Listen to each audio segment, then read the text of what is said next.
appreciated the displays.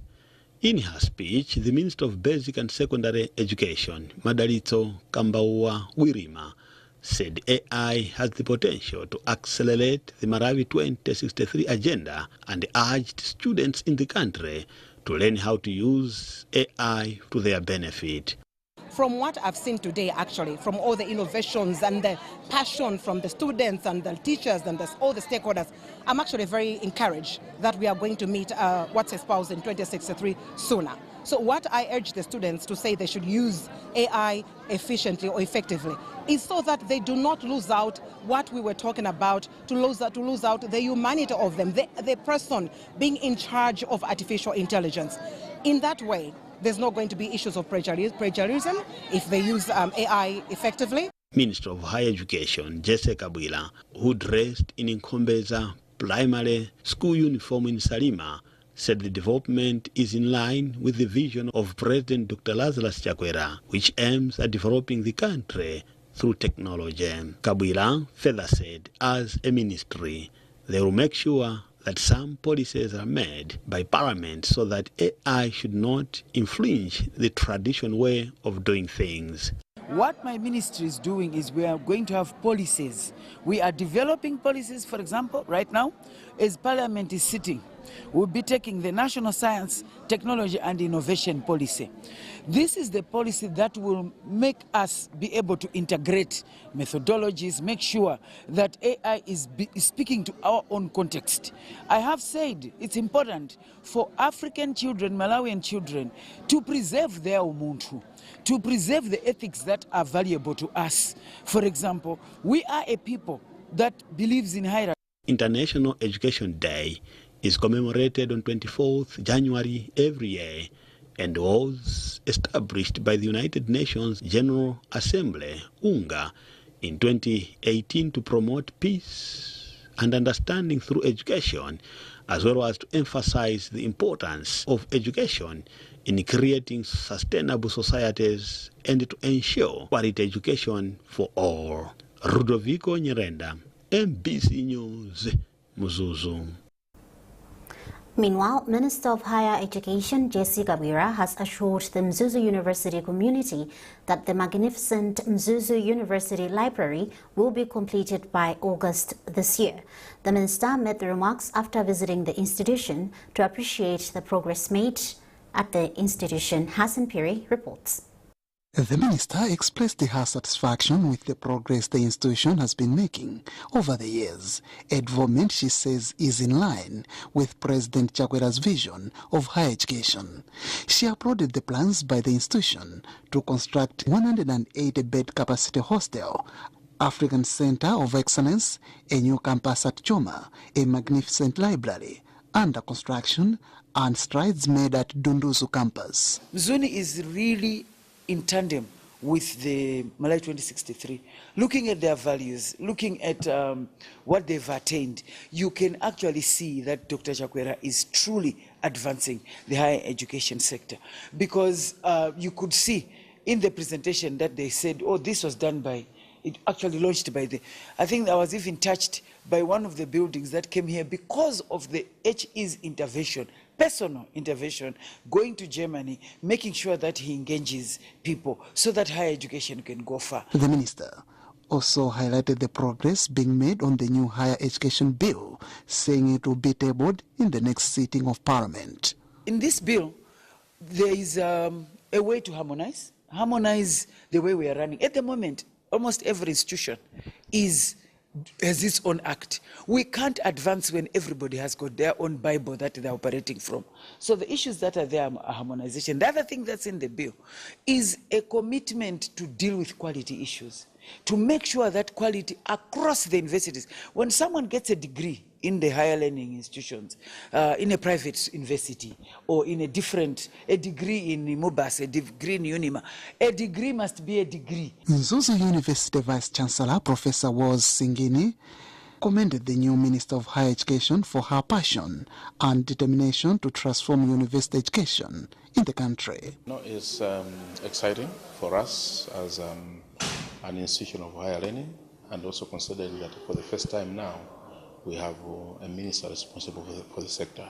So it's an excitement for us, and we know that now moving forward, matters of higher education will have different recognition. Mzuzu University plans to increase the number of students that have access to tertiary education at the facility from the current 8,649 to 19,000 by the year 2030.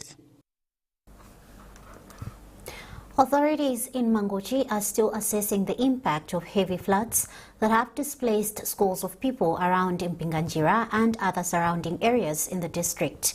Embassy visited the affected areas and has established that a significant number of households are seeking shelter in camps at Changamire and Mpinganjira primary schools.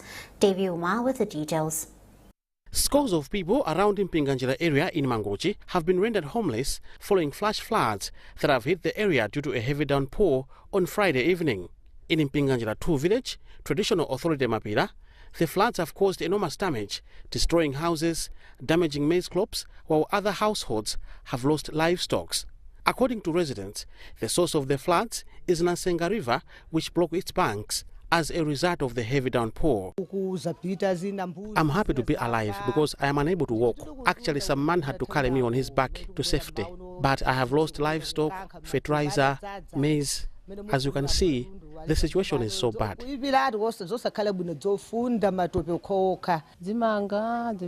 I had bags of maize in the house. As we speak, they are gone. Clothes, livestock, also gone. Some whose houses have been reduced to rubble are seeking for shelter at Changamire and Mpinganjira primary schools. Jean Saidi at Changamire primary school told MBC that food is the main challenge. At this camp we have a total of 122 families, of which 15 are males and females are 117. But we also have a population of children around 189. So far, food is the main challenge. 189. Meanwhile, Mangochi District Council says a team of officials is on the ground assessing the situation. Acting District Commissioner David Gwenembe said so far the council has received support from CADECOM, but a report on the same has been sent to the Department of Disaster Management Affairs, DODMA. As a council, we had some assistance, which my government through DODMA gave us. We have managed to distribute some blankets to the affected persons, and these blankets are on the way as we speak right now to the centers where they are going to be distributed to the affected persons. This is what we had at the moment at the district base as a quick response using the aid that we got from Malay government through DOTMA. Meanwhile, a call has also gone to well-wishers to assist the council. Dave Umar, MBC News, Mangochi. This is MBC News and you are with me, Evelis Changambe. A reminder of our top stories. Vice President Dr. Michael Usi urges members of the Seventh-day Adventist Church to be vigilant in spreading the word of God and pray for the country's leadership. Artificial intelligence, AI, described as an effective tool towards the attainment of the Malawi 2063 aspirations. And the Ministry of Homeland Security pledges to speed up the enactment of the Prison Services Act that will facilitate decongestion in prisons.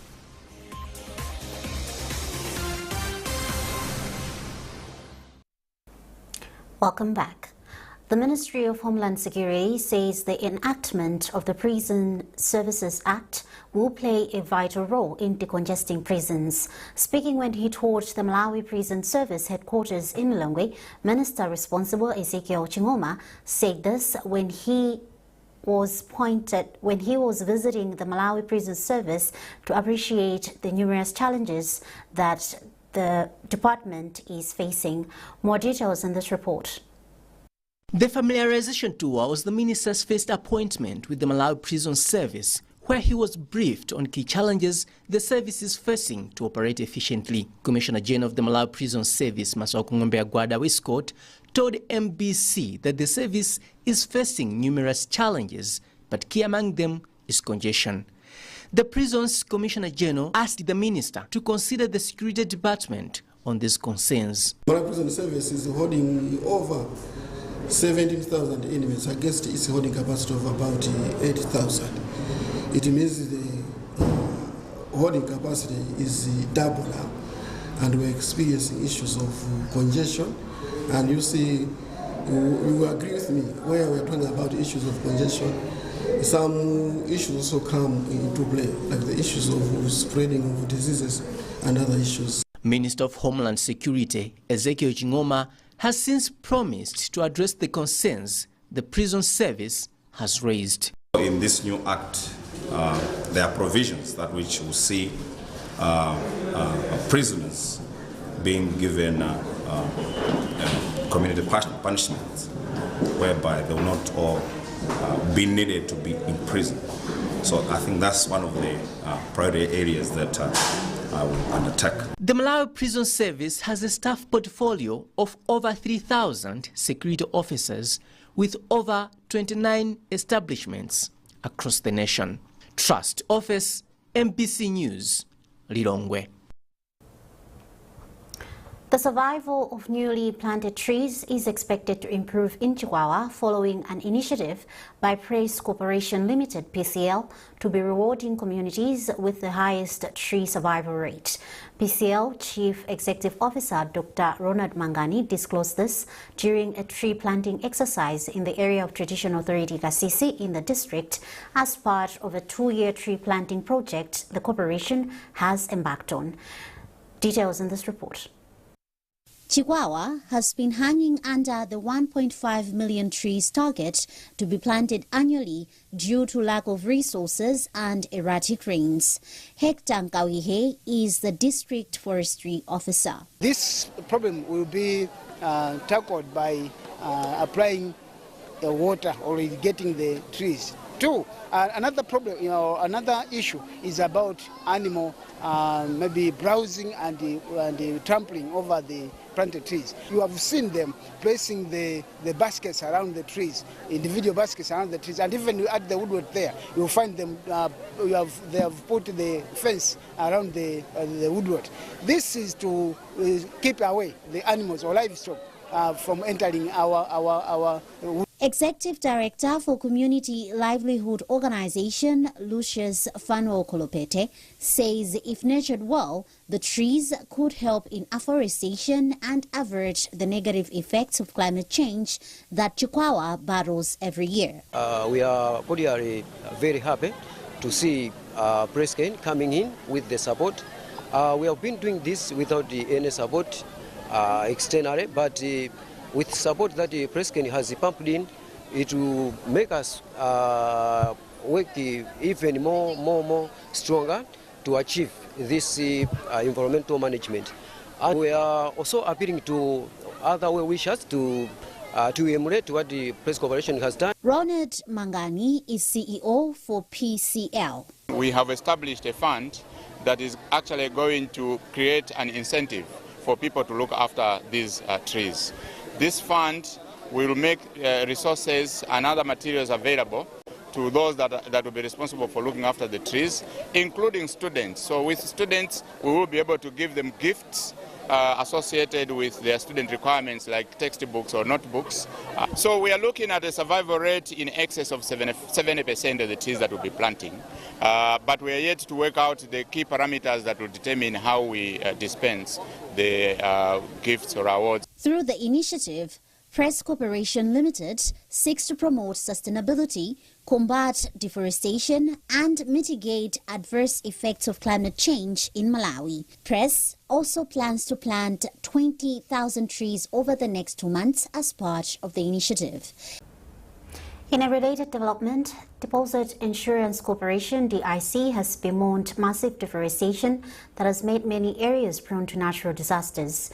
DIC's chairperson, Dr. Gabriela Giozzi, was speaking when she presided over a tree planting exercise at Namanje Full Primary School in the area of Traditional Authority Makata in Lilongwe, Blantyre. As the Deposit Insurance Corporation, it is part of our ECG, environmental social responsibility, whereby we are supposed to to contribute to the environment so that we reduce degradation of land. So as a result, we thought of coming to Namanje Primary School to help them plant trees. We are planting 1,000 trees, 300 of them are fruits, and then 700 of them are the natural trees. In their remarks, Blantyre District Forestry Officer and Group Village Headman Dodera expressed gratitude to Deposit Insurance Corporation for the timely intervention, saying the exercise will help restore vegetative cover in the area. I think we inspire communities through tree planting, and one of the aspirations that we encourage them to tend to regionals, that's managing regionals, and even involving in tree planting programs. And after tree planting, we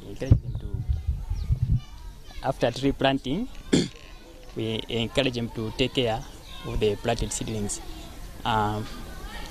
One of the ways of how we can take care is like scraping of the planted area, that's weeding. And we have received this support positively, because this is something very special to us here in our area. So we are glad to have this project here. We are going to try to at least take care of these trees by at least weeding the bush and trying to sensitize people not to destroy or do something bad to the trees. A Blantyre-based author, Hope Jabez, says he is committed to inspiring young people towards achieving growth rather than setbacks. Jabez made these remarks in Blantyre at the launch of his 2 new books titled Defying the Odds and Healing from Brokenness. Jabez said the books aim to encourage young people to look at difficulties of life not as pitfalls but as stepping stones. The main motivation behind these books is the impact, is the life to give to the people, to believe that they too can be counted and become prosperous and successful in every endeavor that they are doing. It starts from within, your belief, and saying, I'm getting out of my room or wherever you are, to make your dream happen, to count whatever you have, and to navigate through life challenges, to become victorious. So my message out there is very clear. Start by studying, but finish by finishing. Whatever you have, whether it's small or big, begin with it, start with it, work with it until you see the success of it. Regardless of the challenges that you're facing, regardless of the geography that you find yourself in, regardless of the people that you are surrounded with, one thing for sure, your life is counted for you, and you have to stand up and stand out to become successful in every way and in everything that you're doing. In his remarks, Member of Parliament for Blantyre City South, Noel Lupipa, who bought the books to the tune of 1 million kwacha, commended Jabez for publishing books that are encouraging positivity among Malawians. Yeah, I think it's we have lost our reading culture, and looking at the titles, Defying Odds, for example, a lot of Malawians don't want to push further. They don't want to defy the odds. They want to do everything normal. This is a normal way of doing things. This is how we raised. I think that's why I gave a good example of those people that even defied the odds and said gravity is always going to pull us down, and they made an aircraft. So as a people, I think if we can focus and defy the odds, I think that's when change comes. So I was inspired by what I've done, and I thought God, at first I was only going to attend, and he said, no, you're also going to be a guest. And that's it from our newsroom this afternoon. A reminder of our top stories before we leave. Vice President Dr. Michael Usi urges members of the Seventh-day Adventist Church to be vigilant in spreading the word of God and pray for the country's leadership. Artificial intelligence AI described as an effective tool towards the attainment of the Malawi 2063 aspirations. And the Ministry of Homeland Security pledges to speed up the enactment of the Prison Services Act that will facilitate decongestion in prisons.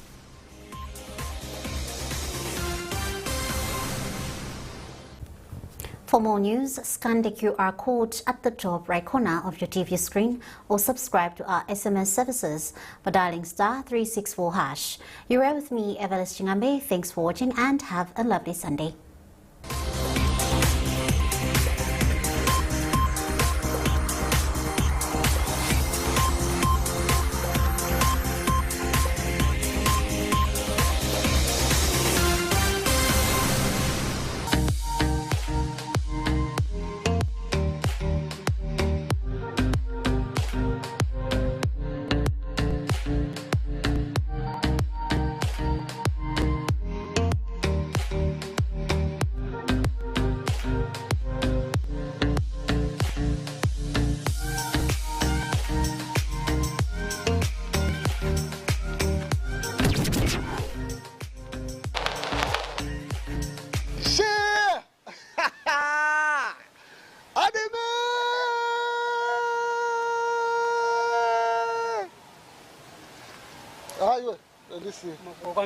Udzangorukira soruchi program ichimenechi cha People's Choice pompano ruba MBC ndi bodyguard wanga timakhala kuti tafika nthawi ikamati to 12:30 ndekuti mmadziwa the international admin wafika koma sacha iwe wakondwa kwambiri bwanji pajana birthday yanga mwezi wati yayi usasangalala kwambiri tepani bwana masuka nyamata tepani bwana attention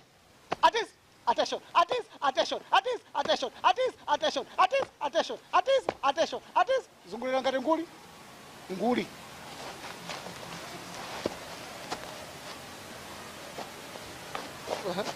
zumba bwana yayi zumba bwana tabwera khala hapo khala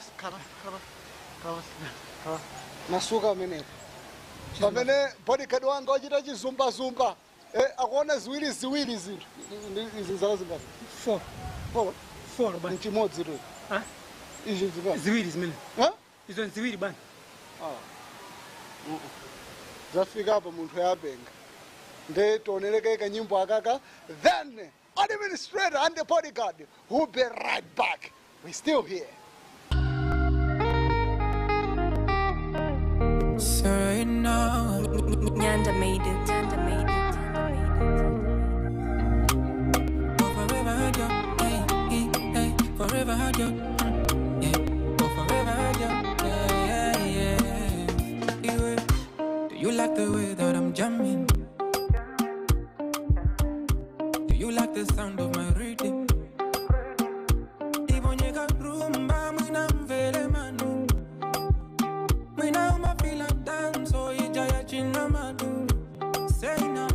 Baby, I like the way you go down.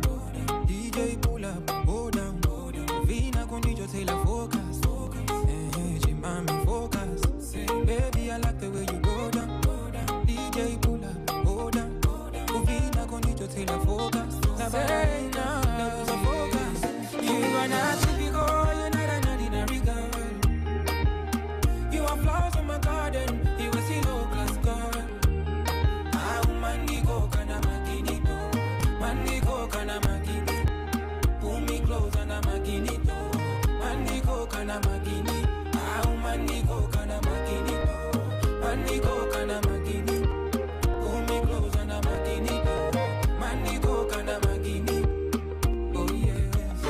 Don't rush, baby, calm down. Yeah, me now. She Coca-Cola body, see where ka Fanta.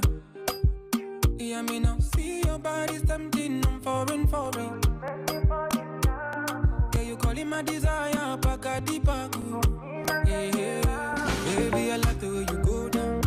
DJ pull up, go down. Vina con DJ say la focus. Chimami focus. Baby, I like the way you go down. DJ pull up, go down. Vina con DJ say la focus. Say now, focus. You are not typical, you're not an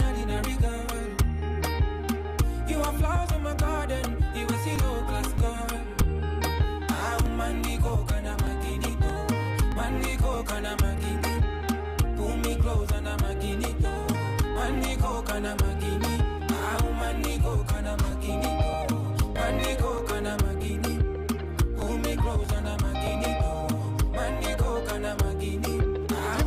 Tambira program yetu ya People's Choice Pompano Ruba MBC inayo administrator the bodyguard wanga the sergeant imenila nyamata nasuka nyamata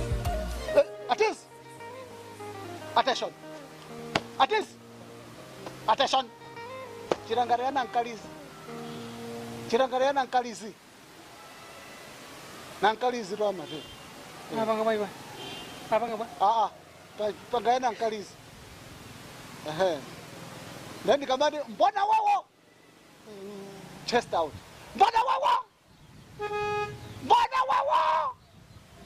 Bana nyungu. Nyungu satani mbona wawo nyungu ni ba ifiko manage akulu walelo abangitseko program ifiko joti akone kuti lero sana bwere strong achimane khala nutsogo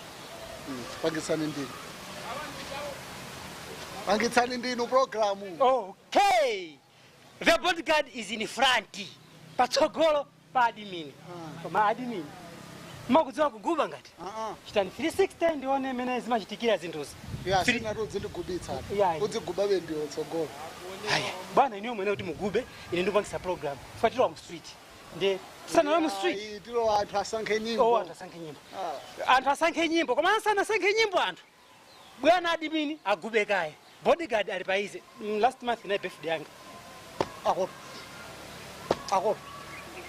bana kuba 360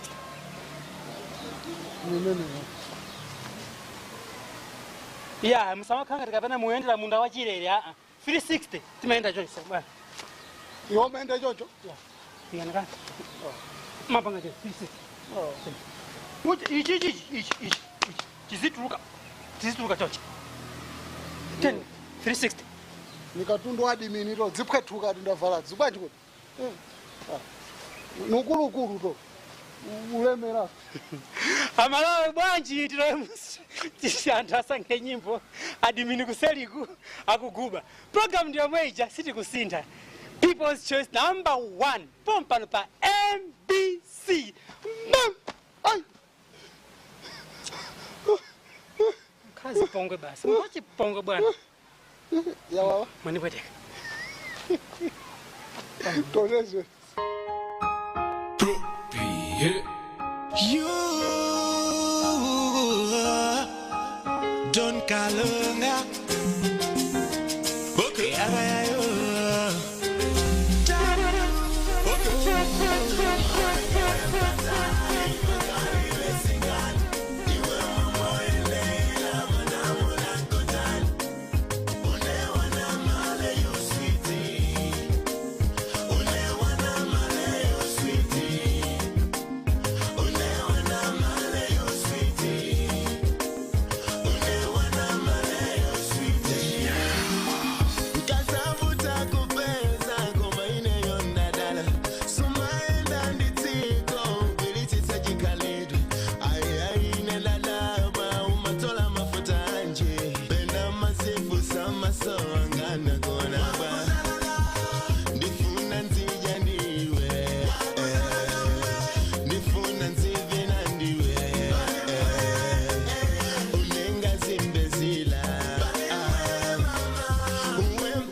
a burning fire been down in my soul. If you behave just like I do, if you love Jah Rastafari. When I bless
blessings and honor are all in his name. Anaona unayopitia wewe. Akuona Simene kudusa mo alinawe alinilani yabwino tawe akuona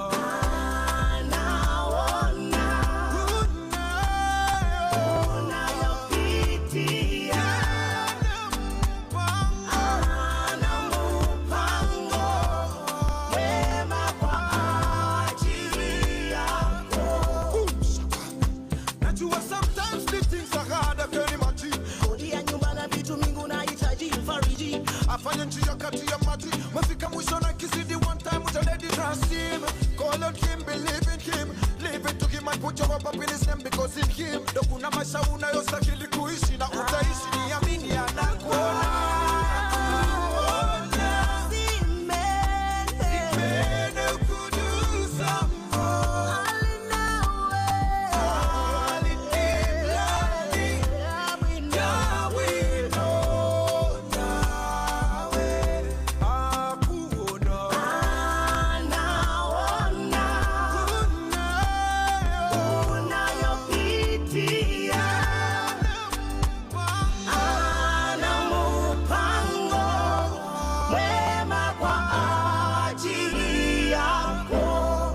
Vicky Bandes.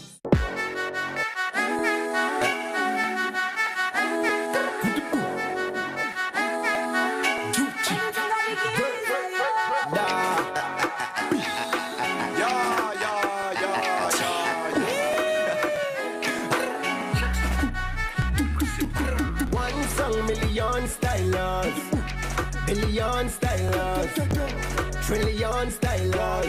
Padandanga the geezer, yeah. One song, million stylers, billion stylers, trillion stylers. Padandanga the geezer, yeah. Osama Mustoka Rasta, Osama Challenger Master, Kufufu Tanka Wandi Duster, Nyimbo Zimatisa Matenda Faster. Yeah man, music a one. In the weapon city use a gun. To set up it at Bali de Osala, Kendrick Lama, Dan. The Maika verse, Nicholas, Mukerji. I'm like LG, Tico Mets up a sturgy. Beat in the fire and got in the blood. Kumata verse, Sizama Hergy. Put the boom, I'm spitting fire, yeah. Girl is the mad on fire, yeah. Na Pukila Nganga, yeah. Na Jilali like Matafal. Odolo and the Fupi killer, she showed. Passing that joke up, she sold. Dine David Livingstone, yeah? Dima Endela, mission. Palibe kusiana in and nyimbo. Then, prison. Udolo yambila kuvisho panoti matentets winter season. From I was a little boy, my style I never drain. Yeah, dance some Malawi, Africa, me represent. Yeah, this are the ordinary, but I'm the fairy 10. My styles are not that when I do well like a brand. Biggest in the para, cinema is sala. Mad styles, yeah, I'm gonna get a mix sala. See some pala, some true color. Dance on the foot, so you know on the answer. One song, million stylers. Billion stylers. Trillion stylers. Tundi mene pano pa MPC timachitira. The bodyguard and admin. In fact, timambira admin and the bodyguard. Muntu murara. Manyonyoro. Igwe. Mikatea. Chofu chata bwana. Ina mene madandalo sonuna kuti ai ma message sa kumaoro nesa sa ama kondera admin. Ai admin ama kama hopo kaoka. Admin munima ya kevani bwana. Ama kama hopo kaoka. Palibezo kama hopu ai kevani bwana. Ama ka kuti ma message acha akodzaza koma tiwerenga amene aenda amene mumu. Koma bwanji tilo mu street pamene tikaona kuti anthu ma lyrics ama wazinga bwanji. Ine ndili bwana wangai. Koma first of all admin nanka crocodile. Chitana crocodile. Yo crocodile. Mwena. Mala banji tule mu street pamene mwena ili kumbuyo ku. Pamene admin ali kumbuyo ku akumalizisa problem mene hii. Tent on mu street.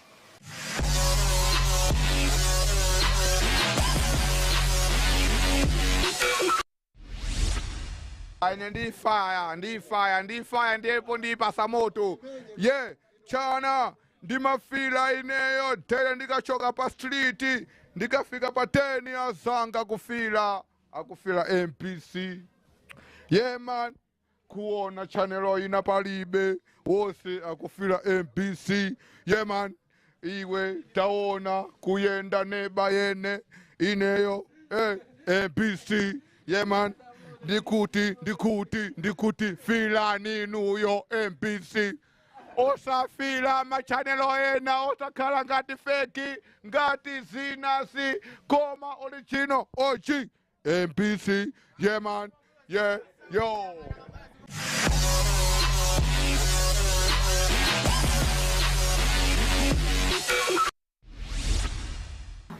Kanka iwe kanka pusha geto yoska kuma imene ndi yandipeta.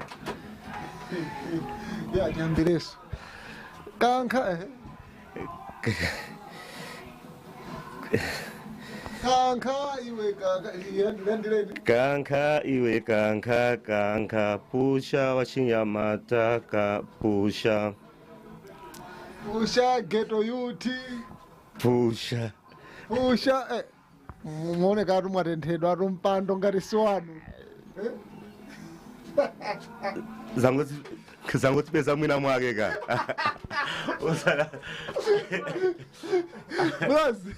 Blazi, zangu kuzizimusa. Zangu zizimusa ndithu lezi. Ndati ambireso ndisanatuluke mbaba shovu buno kuti kanka iwe kanka. Pusha wachinyamata pusha. Kuma pantenthero bomba. Kina konda mal. Kina konda kuza kulagwa.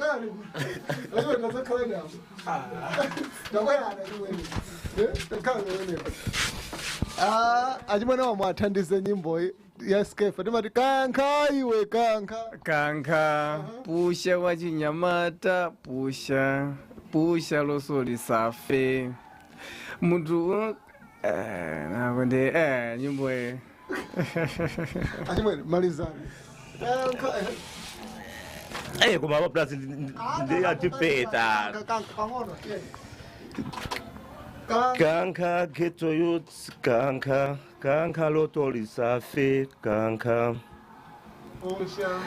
pusha wachinyamata pusha chiyambi kuma ingokhala yonse Davida ine solo basi.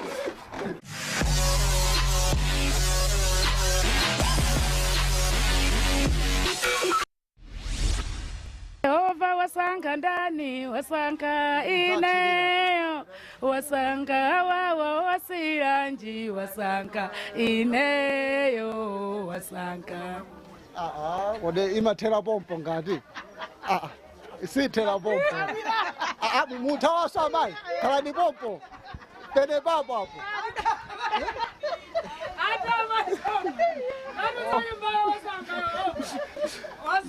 Aimbe oka maiki ndio. Amaimba ndio wewe. Yehova wasanga ndani. Akona ndani.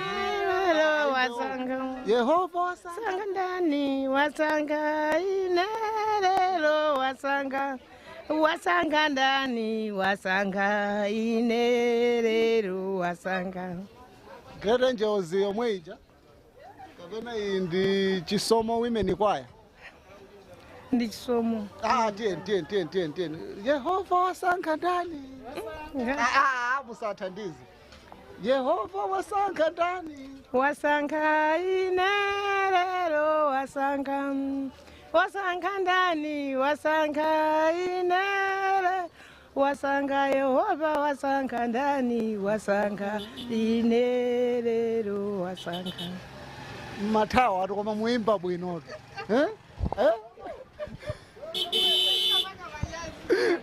Musavechita manyazi. Malizitsani mai. Mukutichani nyimbo. Kodi alipo yemwe sana chimwepo yava. Arole mwala yambe kumugenda uyoyo. Kodi alipo. Kodi alipo. Kodi alipo. Kodi alipo. Kodi alipo yava. Sana chimwepo. Arole mwala yambe kumugenda uyoyo. Kodi alipo. Kodi alipo. Unene ranji kutsutsa zomwe ansako akuchita. Basi wina kungochoka huko dzokubaibitsa. Shabwina. Kodi alipo mwimbe no khasi. Kodi alipo. Ya mwini ndimuni walishaso nani. Kodi alipo mesana chimwepo hapa. Teni. Kodi alipo amene sana chimwepo hapa. Kodi alipo awa kodi alipo. Kodi alipo awa kodi alipo. Nyimbo ndio mwe? Ndio mwe. Okay. Ya Sunda Juni. Okay, ndete ambileso yomwe. Kodi alipo? Kodi alipo? Chibwirize mwe. Mbwereze komaliza. Kodi alipo awa kodi alipo. Kodi alipo amene sana chimwepo hapa. Kodi alipo yawa kodi alipo mbwedu.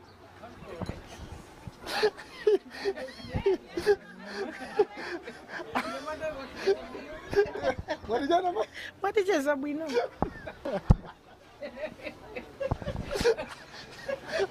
Programu itelemombo. Ifika kubitaku. Zero wa remix. Basi utunile ukubasi wajiwa jojo.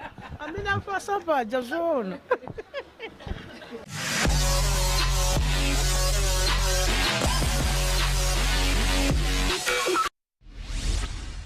Chabwino Malawi kukunyadirani kwake kumakhala kuti admin and the bodyguard ali panopo. Ife timakukondana anthu ino chikolena kuti iniyo Malawi amene mandipasa mu street team kala ndikwa kwa Rwanda Branta kala kuchilimba kumachinjiri konseko matifirisa ife kona kuti ifeyo ndife ana anu kumene admin amakunyadirani bwana apase nimone anthu akumachinjiri apase nimone anthu akwa Rwanda apase nimone bwana wanga ndupeleka moni kumachinjiri ndupeleka moni kujani kulilongwe ndupeleka moni kunzuzu ndupeleka moni kose ziko ndemu popeza apereka moni adimini bwanji tionere mena adimini ankachitira awati analisirikali opuma kale ndio tione kuti amaguba bwanji fa amaona ngati kuguba nchindu cha masewera adimini palaini iyi muntu kamaguba sima ngati ndisato iya muntu wamaguba mpanga bwino bwino be serious sa on the bed cha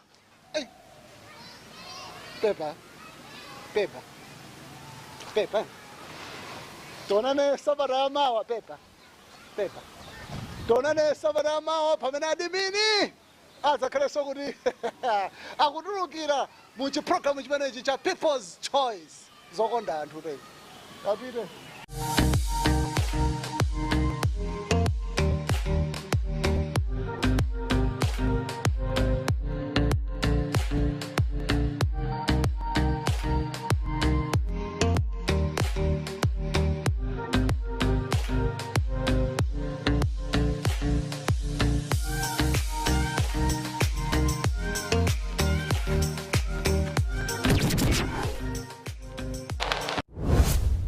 tabwera kudzasesa cleaning the rubble pamene tafika apatu padzafika tsiku tidzaitanitsa anthu inu simuti nda doctor tatipangira ndi defend this yanu ndi zimene taziyambitsa ngati tati miyang'ane ku Malawi School of Government mukaona kuti nkhani ya accreditation, nkhani ya quality, nkhani yoonetsetsa kuti maphunziro aku Malawi akugwirizana. Tikamati diploma izikhala diploma, tikati degree ndi degree. Onenani MBC exclusive la mulungu lino 7:30 madzulo. Mlendo wathu sabata ino ndi Dr. Jesse Kabwira, nduna yoona za maphunziro apamwamba. Musaphonyane nayo MBC exclusive la mulungu lino komanso la mulungu lililonse pa MBC TV.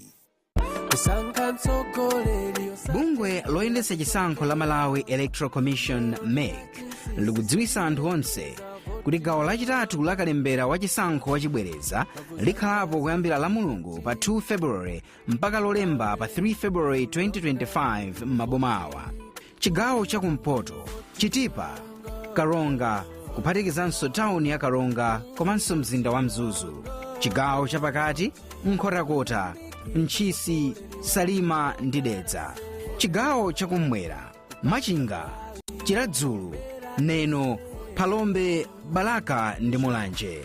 Kalembera wachibwereza ameneyu achitika pofuna kupereka mpata kwa anthu amene anakanika kulembetsa unzika pamalo akalembera wa voti mu gawo loyamba, komanso panopa analembetsa unzika kuyambira pa 21 October 2024 mpaka pa 4 January 2025 pamene bungwe la NRB linachititsa kalembera wapadera m'maboma onse a mgawo loyamba la kalembera wa voti, kapena analembetsa unzika nthawi ya kalembera wa voti koma umboni wawo wa unzika unachedwa kutuluka, choncho anakanika kulembetsa voti. Kalembera ameneyo achitika m'malo akalembera osankhika m'maodi onse m'maboma atachulawa. Malo akalembera wachibwerezayo azitsekula 8 koloko mmawa ndi kutseka 4 koloko madzulo. Anthu onse akudziwitsidwa kuti pa tsiku lomaliza malo onse azatsekedwa 4 koloko madzulo ngakhale pazakhale anthu pa mzere. Anthu ena onse amene analephera kulembetsa mkaundula wa voti pa zifukwa zina, kuphatikizapo amene nthawi inawathera ali pa mzere wakalembera, sakuyenera kulembetsa nawo pa kalembera wachibwerezayo. Chonde funsani atsogoleri akudera kwanu kuti mudziwe masenta amene muchitike kalembera wachibwerezayo. Masenta amenewa alengezedwanso pa wairesi, choncho khalani tcheru. Popita kukalembetsa, tengani umboni umene anakupatsani polembetsa unzika. Ngati umboni unatayika kapena kusowa, pitanibe akakuthandizani kuti mulembetse mkaundula wa voti. Chonde dziwani kuti pa nthawi ya kalembera wa voti wachibwerezayo sipakhala kulembetsa mkaundula wa unzika pamalo akalembera wa voti, chifukwa onse oyenera kulembetsa voti pa kalembera wachibwerezayo analembetsa kale unzika. Kumbukirani kuti anthu okhawo amene analembetsa ndi bungwe la NRB kuyambira pa 21 October 2024 mpaka pa 4 January 2025 ndiomwe adzaloledwe kulembetsa mkaundula wa voti. Voti yanu, ufulu wanu, kusankha kwanu.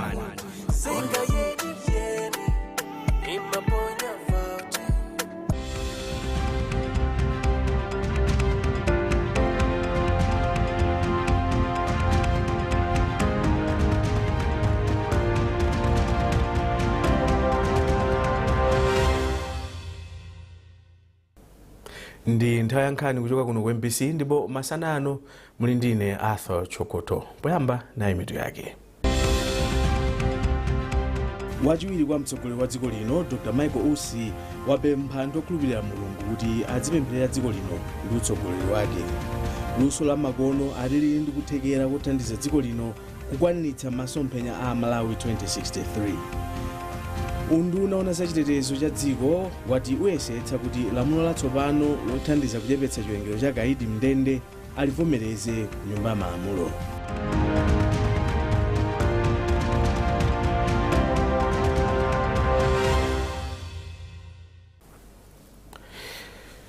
tiyambe ndi nkhani yoti wachiwiri kwa mtsogoleri wa dziko lino Dr. Michael Usi wapempha anthu okhulupirira mulungu kuti apempherere dziko lino ndi atsogoleri ake pomwe akutsogolera dziko lino. Dr. Usi anena izi pokhazikitsa ntchito yolalikira m'madera osiyanasiyana pa mpingo wa Zomba Central Seventh Day. Iwo apemphanso kuti achilimike kulalikira uthenga wa chipulumutso kwa anthu ochuluka. Zambiri mulipotiri. Wachiwiri kwa mtsogoleri wa dziko lino pamodzi ndi mayi a kunyumba kwawo Madamu Ella Usi anafika pa mpingo wa Zomba Central Seventh Day Church kwa mambo okhazikitsa ntchito yolalikira uthenga kwa anthu osiyanasiyana ya chaka chino cha 2025. DC wa la Zomba Mai Rengard Chavula, mkulu wa konsolo ya mzinda wa Zomba Akenjeo Bikoko komanso akuluakulu osiyanasiyana a mpingo wa Seventh Day ndiwo analandira Dr. Usi pomwe amafika pamalowa. Kenaka mwambowu unayamba. Wachiwiri kwa mtsogoleri wa dziko linoyu anawerenga mawu ochokera m'Baibulo kuchoka m'buku la Mateyu 28 verse 18 mpaka 20 pamene Yesu Khristu amawuza ophunzira ake kuti apite akalalikire uthenga ku dziko lonse lapansi. Wachiwiri kwa mtsogoleri wa dziko linoyu mawu ake walangiza atsogoleri komanso anthu otsatira mpingo wa Seventh Day Adventist kuti akhale ndi machawi popitiriza ntchito yolalikira uthenga wabwino kwa anthu osiyanasiyana pa dziko lapansi. Dr. Usi anati mpingo ndofunika kuti uzipemphereranso atsogoleri a dziko lino komanso dziko lino pomwe anati pali anthu ena amene amasangalala ngati zinthu sizikuyenda m'dziko muno. Pali zonama zimene zikuchitika m'dziko muno, kunamizira azibusa, kunamizira mayatolika, kunamizira anthu amene akugwira ntchito. My point is eyes on the ball. Musasiye ntchito ya mulungu chifukwa choti anthu ena akukamba zofuna zawo za inuyo. Akalankhula china chilichonse choyipa cha inu chopweteka muzikhululuka mopwetekesa mtima. Mumaza kukhululuka kupwetekesa mtima? Kukhululuka kupwetekesa mtima kuti ena akamva kuti mwakhululuka azipsa mtima. Ndipo imwe analikira pa tsikuli Evangelist Ernest Kaonga anapempha mamembala a mpingowu kuti alalikire komanso agwiritse ntchito ndalama ndi zinthu zosiyanasiyana kufikira anthu ochuluka m'Malawi muno. Ntchitoyi mukayiona m'Baibulo muja mawu osiriza amene Yesu anawayankhula akupita akusazikana ndi ophunzira ake anali kuti pitani dziko lonse. So ntchito imene ja ophunzira anamwalira, ophunzira lero ndifeyo. So kunali kukumbusana ndikuonesa kuti ntchito ndi yayikulu chifukwa mwaona mpaka na mtsogoleri wa dziko vice president anayitanidwa kuti azakhale nawo chifukwa ndi memba wathu.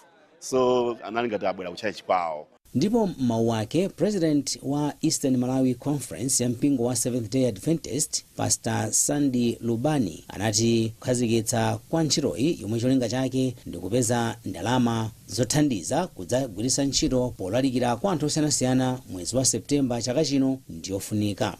Iwo anathokozanso wachiwiri kwa mtsogoleri wa dziko lino chifukwa chofika pa mwambowu. Kubwera kwa vice president itu ndikofunikira pawiri. Poyamba a vice president ndi chiwalo cha mpingo wa Seventh Day Adventist.